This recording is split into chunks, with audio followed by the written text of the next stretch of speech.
like so much about Gary Oldman? Oh, he's a chameleon. I mean, he's a good, wonderful actor. He's one of those guys, my generation of actors, you know, he's the guy that we worship. We looked at him, we watched him in Prick Up Your Ears, we watched him in Sid Vicious, and watched him in Alan Clark's work, you know, The Firm, and watched him just, even in very commercial things like Dracula. He was always both believable and emotional. Yeah. And he had those things, which is a European thing, you know, we have my chameleon skills. You know, it's not necessarily part of acting. Some people never change their walk or their voice, but Gary has that chameleon thing that he can, you know, in The Contender, you know, his shell, whatever, you know, he was amazing, you know, and so, you know, and the mask work in Hannibal and stuff, and he, you know, he has that thing that I aspire to as well. We're not allowed to do it very often, but I love total disguise and true romance and stuff. We're in Los Angeles, and people talk about acting here a lot, and there's misconceptions, I think, because there's lots of different types of acting. There are some people who come to this town, they walk into a room, and they just light the room up. They just have something, and the rest of the town goes, let's put that on screen. And if those people can be truthful in the moment on screen, you can't say that's not good acting. It's great acting, you know. They feel like they're emotionally present in the scene. But I'm from England, and there is a European and maybe an East Coast theatrical tradition where over and above that, which is acting by itself, you admire chameleon qualities, the ability to develop a different walk and a different voice and a whole different rhythm. And so I look at someone like Gary, my generation, and we, you know, how different he was, Sid Vicious from Joe Orton to Dracula to The Contender to, you know, Hannibal to even the very commercial things like The Fifth Element. He just found state of grace. He found a way to move, talk, think differently. These characters didn't look like they belonged in the same street. So De Niro, for instance, who's another actor that people worship, for all that, Jake LaMotta is very different from the character in King of Comedy and Taxi Driver. They're all Italian Americans who could have grown up in the same block. They could actually have grown up in the same block. Gary's characters didn't grow up in the same universe.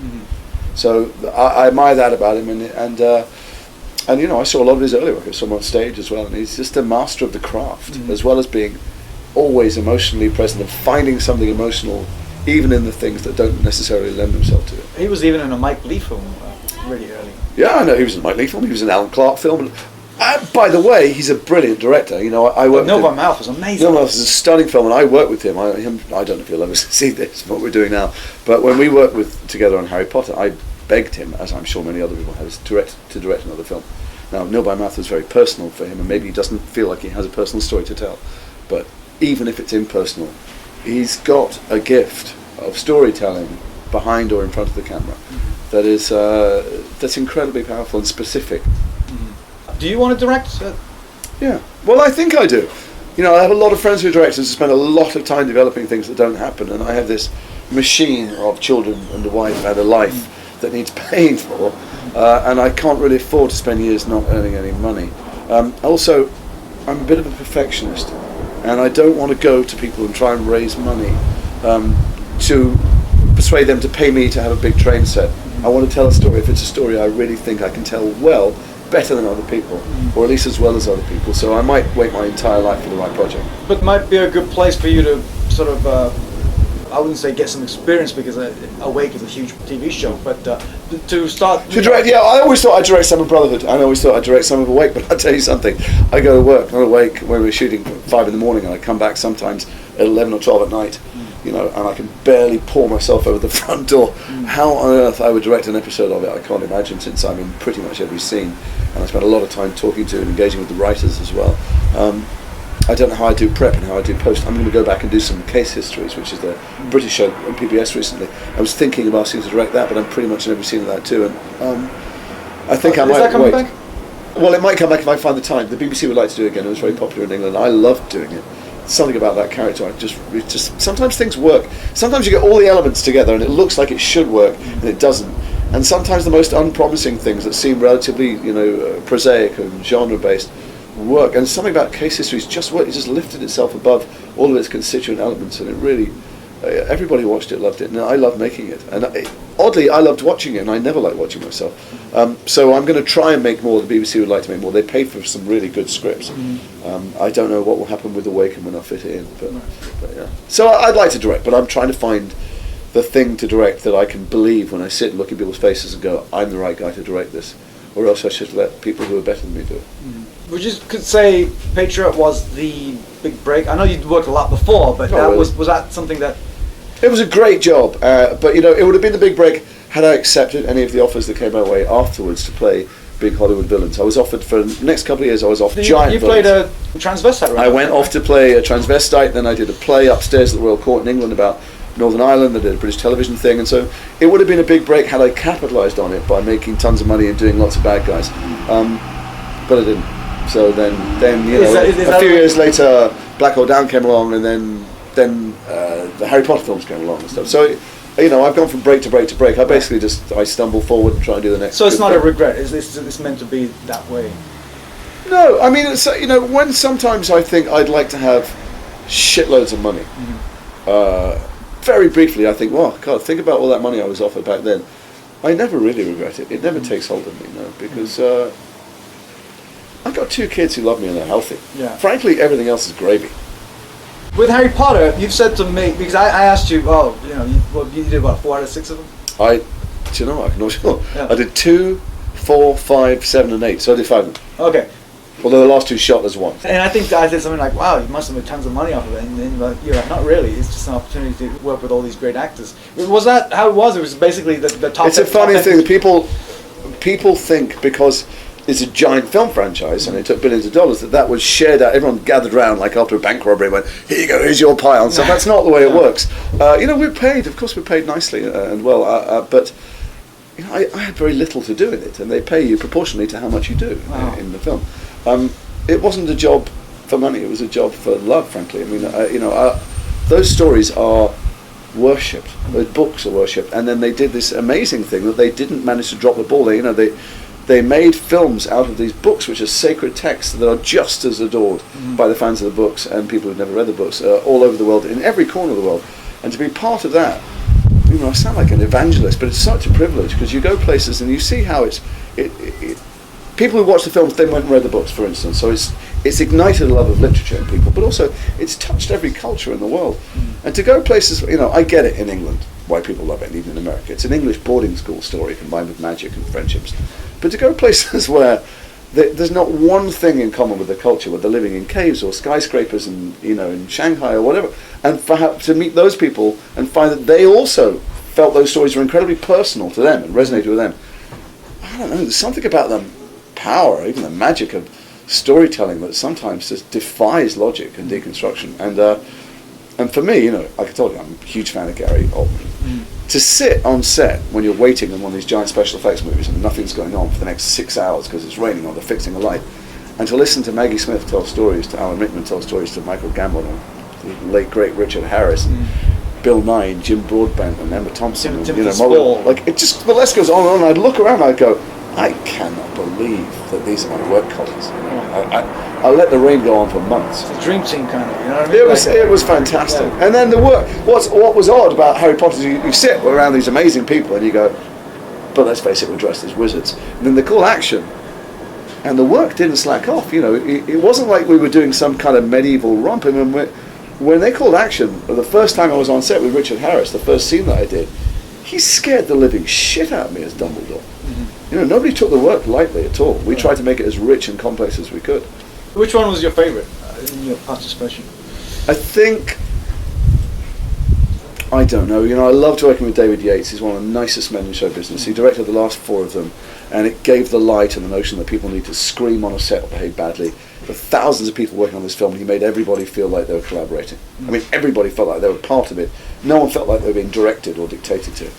But then the first one was my first one, and I got to work with Richard Harris, who was you know, absolutely hero. You were like the main villain. And I had a lot more to do in it, so I was around a lot more. And my first daughter was born during that shoot, so that's kind of special for me. And you got to create the look of your... I did. There were, I mean, considering how these books, you know, outsold the Bible, they were amazingly open to allowing me to have input, because they had some ideas for how Lucius should look, and they weren't my ideas, and I disagreed with them. And it was Chris Columbus who was directing that. He was a thoroughly nice man, and they had these pinstripe suits, and they wanted me to have hair like this, short hair, and I said, I'd really like a wig, a long blonde wig, and they, you know, they were slightly thrown by it, and I think they indulged me, let me try it, and I said, And I said, I don't like the costumes either. Can I not have velvet and fur? And this guy's an aristocrat. He'd be wearing the clothes that his family had worn for thousands of years. He hates muggles. Why would he dress like a muggle? And they, it just arrived. They'd already made a film and a half, and it was a little bit cheeky of me. But they indulged me to try some things on and go down and show Chris Columbus, and he went with it. And then I said, I'd like a cane for the wand, and he thought I was insane, and he let me do that too. So, and then it all becomes, now you can buy the Lego pieces and all that stuff. We talked about how you do a lot of different voices and accents and so forth. But the look of the character, obviously hair is the first thing that you went bald in Black Hawk. I did. I shaved my head. Well, that was a mistake, actually.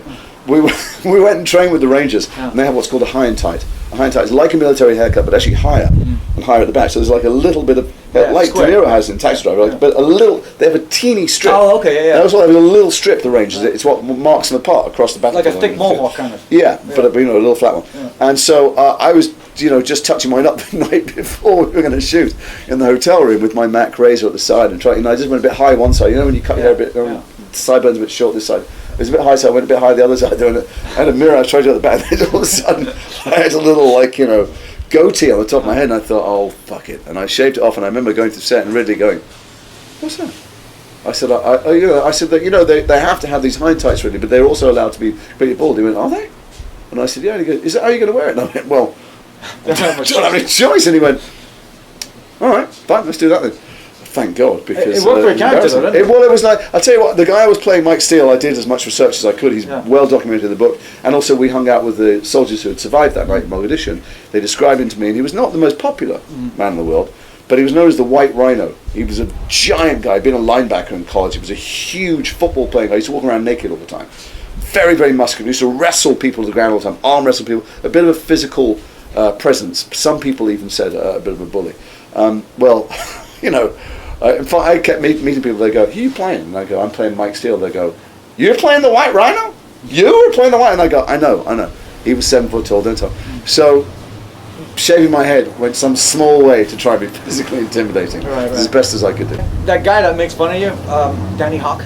Yeah, very talented. Very talented. Black Hawk obviously is, I'm sure it's a pretty intense experience shooting as well as the research. We went to train with the Rangers, and all of the many of the people who survived that night came to see us and tell us their story, and made us feel very responsible for telling it accurately and honouring the memory of their dead colleagues, because at the time it was the biggest firefight that the American Army had been in since Vietnam. Now obviously there had been wars since then, but when we were doing it, it was pre 9/11, and what was amazing for us is we shot pre 9/11. The film came out after 9/11. That happened while they were editing it. So it was a very intense, overwhelming experience, meeting the relatives of the people who had died that night, and feeling that we didn't want to make some hideously commercial recruitment drive thing for the army. We wanted to tell the story as accurately and entertainingly as we could, and I think Ridley was on board with that. But it was one of the first times I felt that I'd met the people whose lives we were representing, and felt the weight of it. But yeah, I watched it again last night. You guys are driving through those streets and everyone's shooting from the roofs and the windows. I mean, it's a suicide mission, you know what I mean? Well, they're Black Hawks. I mean, they're big helicopters. And what was amazing for them was they're suddenly taken out of the equation. Yeah. No one expected for the streets to be, and the skies to be riddled with RPGs. No one thought there were that many there. The book is a brilliant book. Anyone who gets a chance to read the book should read it. It's a more complex story than Ridley and Joe Bruckheimer chose to tell, but that's because they had unity of time and place. In the book, you first of all, it alternates the Somali and American points of view, so you understand from the Somalian point of view why they did that. There was a rocket attack the week before. The Americans had been acting on faulty intelligence. They'd been frustrated. They'd been there for a long time, not being able to get this guy. So they rocketed this building where they thought some of his top lieutenants went. They killed a bunch of women and children.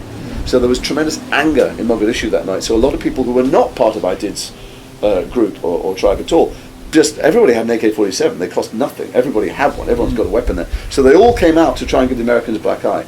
And so it escalated into something they couldn't possibly have imagined. But I'll tell you what I found amazing, and it's one of the reasons I've sold a series to FX about soldiers, and it began for me that in researching that film there, that they were like us in many ways, and they were the big kids, and the veterans of that night, who had been 19, were 27 when we met them, so they're still young, but you could see they'd lived through things that I'm never going to live through, I hope. But they all, when they told stories to us, when they told us about what happened that night, they weren't covering themselves in glory. Sometimes they were very inglorious, the things they, vulnerably told us. They say, a couple of people said, I just started shooting everything that moved. I figured if it was out in the streets, it might be trying to get me, and I'm not proud of it. I killed women and children. I mean, it was, but they all said the same thing, that when the Black Hawk went down, their first thought was, we've got to get to that crash site. We've got to save those bodies. They'd seen bodies being dragged through the streets, and any of our first thoughts would be, we've got to get the fuck out of here. Right. They just shot a Black Hawk down. It's come down a mile away. Those people are dead. Right. Get me out of here. And they all the soldiers from all different units, no matter that they were telling me terrible things that they did that they weren't proud of, they all said that when it went down, their first thought was, we got to get there now. And that's what separates real soldiers and real fighting warriors, frankly, from ordinary human beings. And I'm not sure that any amount of training would ever get me to that point. Was that type of a film the toughest films for you to shoot? It was physically tough because we all bundle out the hotel early in the morning every day. We're given our really frankly stinking, muddy, bloody costumes and a weapon, and then we're kind of herded all day. So you didn't really have much contact with. Really, it wasn't. It was about, you're all going to run down there, and then this building's going to fall down, then you're going to run up that hill, and then you're going to shoot, and then this thing's going to come driving through you. So it felt slightly chaotic. There were a lot of people walking, talking, running technical around. But no, it wasn't anywhere near as hard to shoot as Awake. I mean, Awake, I'm running, I'm jumping over, by the end, I'm jumping over fences and crashing through glass windows and jumping off diving boards and bungees, and I'm in every single scene, and in every single scene I have to bring to life and make sure that whoever's looking down the camera can tell what I'm thinking and feeling so that they think and feel it with me. And I've never been as drained as I've been on Awake. So this is the toughest experience you've had? One other. I played a very, very, very violent man once. This is something I wish you'd seen. You won't have been able to download this because I've searched for it. I wish you'd seen What's this. What's it called? It's called Scars. Oh. It's really worth a look. It's very interesting. Just me. One person.